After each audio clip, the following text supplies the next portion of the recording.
Everyone talks about how MS changes your body, but nobody tells you it also changes your relationships, and not always in the way you think. Some relationships get stronger, some get weird, and some people suddenly disappear like they owed you money. Today, I'm sharing the relationship changes MS caused that surprised me the most, including the one I never expected at all. Within 48 hours of my diagnosis, half the internet apparently went to medical school. So, did you try drinking more water? My cousin's neighbor cured that with kale. Dr. Google enters the chat. Messages poured in, all heart questionable sources. People mean well, but the reactions can be awkward. Within 48 hours, my phone went from memes and pizza plans to a full-time clinic. Point is, the care is real. The delivery? Sometimes, not so much. Awkward is normal at first. When people don't know how to act, they get very careful, like I'm a fragile antique vase. They act like if you sneeze wrong, you'll unlock a secret MS boss level. Are you allowed to walk? Should you be holding that coffee? Is that chair safe? You're still the same person, but treated like you might break. 1 minute you're laughing, the next you want to scream, "I'm fine, I didn't forget how to hold a fork." Overcautious care chips away at autonomy. You feel managed, not supported.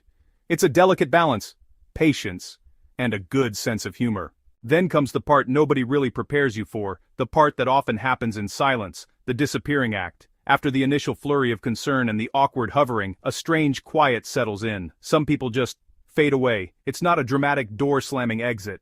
It's a gradual retreat, a slow-motion ghosting. The texts get shorter, the calls go unanswered, plans become vague maybes that never materialize. Then you see it. You scroll past a photo of a night out, a weekend trip, and you feel that familiar pang of confusion. You wonder why you weren't invited, and the silence that follows that question is its own painful answer. And here's the complicated truth. It's not always about cruelty. Sometimes it's about their own discomfort, their fear of saying the wrong thing, or simply not knowing how to show up when life gets messy. A chronic illness makes some people deeply uncomfortable because it holds up a mirror to the fact that life isn't predictable or fair. Your reality becomes a reminder of a vulnerability they'd rather not acknowledge. In a weird way, it's like my MS diagnosis came with a built-in high-efficiency friend filter. It's a tough, involuntary sorting process you never asked for. You quickly learn which relationships were built on a foundation of shared circumstances and which were built on genuine connection. Those friendships built only on shared activities, the hiking club, the weekly trivia team, can falter when you can't participate in the same way. And yes, it hurts to lose people you cared about. It's a secondary loss on top of everything else.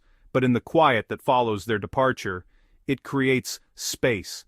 It clears the stage for the ones who are meant to stay, the ones who lean in when others pull away. It's a painful process, absolutely, but it's also a powerful, revealing clarifier. Just when the fade feels heavy, when the world seems to be moving on without you, and the silence gets a little too loud, that's when the unexpected MVPs show up. And here's the thing that still gets me. They aren't always your closest people, the ones you have on speed dial. Sometimes they were on the periphery, an acquaintance or a distant relative you didn't expect to hear from. They're the ones who step in when others, maybe even those you thought would be your first responders, step back, not out of malice, but because they just don't know what to do. These MVPs have a superpower. They don't say, "Let me know if you need anything." They know that for someone with chronic illness, that question can feel like another task. Instead, they just do the thing. They see a need, and they fill it, without fanfare. It's a cousin who calls every single week, not to check in on my symptoms, but just to talk about nothing in particular, to gossip about a TV show, or complain about their boss. It's a lifeline to normalcy. It's my partner, the resident jokester who always wants to fix things, who learned the incredibly difficult art of just sitting with my silence, offering a hand to hold instead of a solution. It's the friend who texts, "Instead of going out, I'll bring pizza and we'll watch a movie. No pressure to talk." That text hits different. It says, "I see you, and I'm meeting you where you are." It's the friend who knows I get overwhelmed by life admin and says, "I have a free hour on Tuesday, want me to make that phone call to the insurance company for you?" It's a small offer that feels monumental. They remember the small things that are actually the big things, like that heat makes me worse, and show up with an ice pack and a cold drink, no questions asked. These small, steady gestures become the foundation you rebuild on. Each one is a brick, laid carefully, making you feel secure again. It feels like sunlight breaking through the clouds after a long gray winter. It's not a sudden blinding glare, but a slow, gentle warmth that reminds you that you're not alone in the storm. They are a quiet, reliable force that holds you up when you feel like you might fall. They are the proof that connection and care can show up in the most beautiful and unexpected ways. Once the advice givers quiet down and the MVPs step forward, your relationships recalibrate. Your energy becomes a precious, finite resource. My calendar used to say, Friday night plans. Now it says, Friday night, maybe. Communication becomes non-negotiable. I'm too tired today. I don't have the energy for that. Without guilt, spontaneity takes a back seat to thoughtful planning. How about a short, flat walk with plenty of breaks?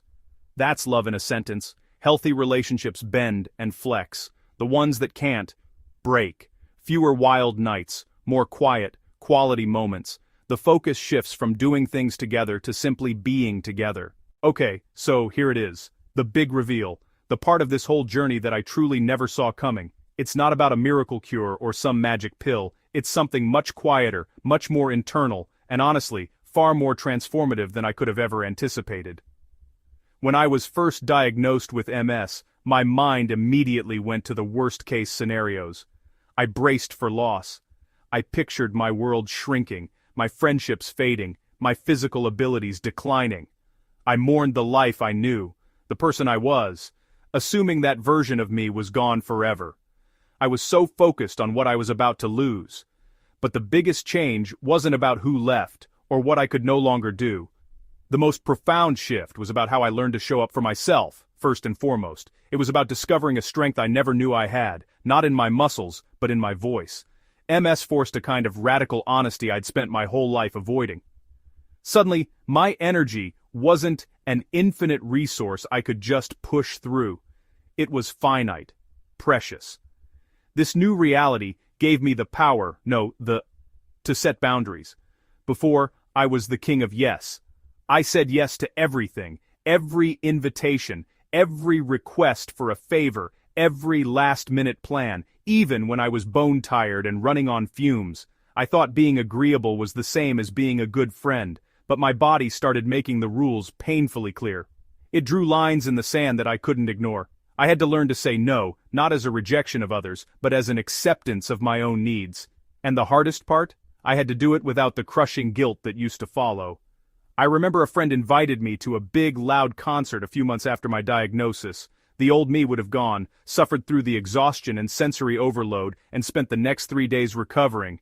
But the new me took a deep breath and said, I'd love to see you, but a concert is too much for me right now.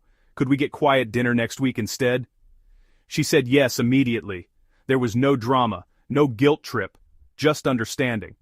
In that moment I realized I thought I'd lose freedom. Instead I gained a new kind of it, the freedom to be honest. That one small victory gave me the courage to be unapologetically me, to ask for help when I needed it, to state my limits clearly, to build a life around what I do, instead of mourning what I can't. That honesty became a filter. It didn't just filter out draining activities, it filtered my relationships. The connections that couldn't handle my new reality faded away, and the ones that remained became deeper, more genuine. It filtered out the noise and strengthened the good. So yes, I lost some of the effortless ease of my old life. I can't be as spontaneous as I once was. But what I gained in return is a profound sense of clarity and authenticity that I wouldn't trade for anything. I learned that my worth isn't measured by my capacity to do everything, but by my courage to honor my truth. And that was the real surprise. You learn really fast who is walking this road with you. Some relationships fade, some grow stronger. The ones that stay become incredibly meaningful. MS changes a lot of things in life, but it also shows you exactly who your people are. You stop wasting time on shallow connections and invest your limited energy in the ones who show up, listen, and love you through the hard stuff. You learn who calls when they say they will, who arrives with your favorite takeout, who asks, but how are you feeling today? You learn who will stay, and when you find those people, you hold on to them for dear life. What relationship surprised you the most after MS, or any major life change? Who was your unexpected MVP? Share it below. Your story might be the light someone else needs. If this helped, tap subscribe and like. It helps more people find this. We talk about real life with MS. Ein the Weinsturm wo den stanna de. Wo den senner porin. For Dunstani. The Honest. New videos weekly. Join the crew who shows up. I'll be in the comments now. Can't wait to read yours. If MS teaches you anything, it's that life gets weird, but at least we can laugh about it. And remember, I'm not Mylan, but I know the people who help me carry the rest. See you next time.